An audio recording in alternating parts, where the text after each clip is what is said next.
সম্মানিত ভাই সাহেব, কাজ আমাদের থেমে যায় নাই।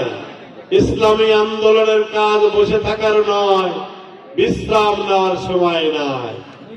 আপনারা জানেন আমাদেরকে ইঞ্জিনিয়ারিং করা হয়েছে, কে কোথায় কত ভোটে পাশ করেছে আপনারা জানেন না?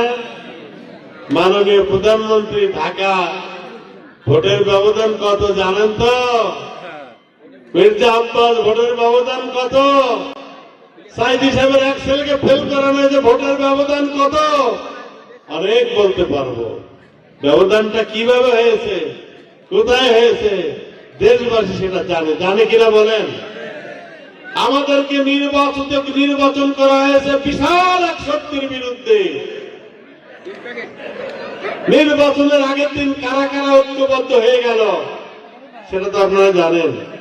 আল্লাহর মেহেরবানিতে আমরা এই দেশের জন্য কাজ করছি, পুরস্কার নেব আল্লাহর কাছে ইনশাআল্লাহ।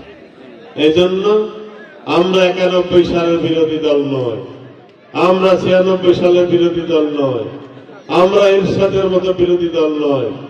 আমরা সংসদের সরকারের ভালো কাজের সহযোগিতা করব।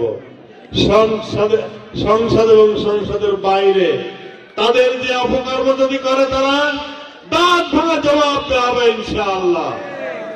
আমরা এই জনগণের হক নষ্ট করা থেকে নেতৃবৃন্দই বলেন, কর্মী বলেন, আমাদেরই বলেন, সরকারি দলের বলেন, কাউকে আমরা ছাড় দেব না ইনশাআল্লাহ।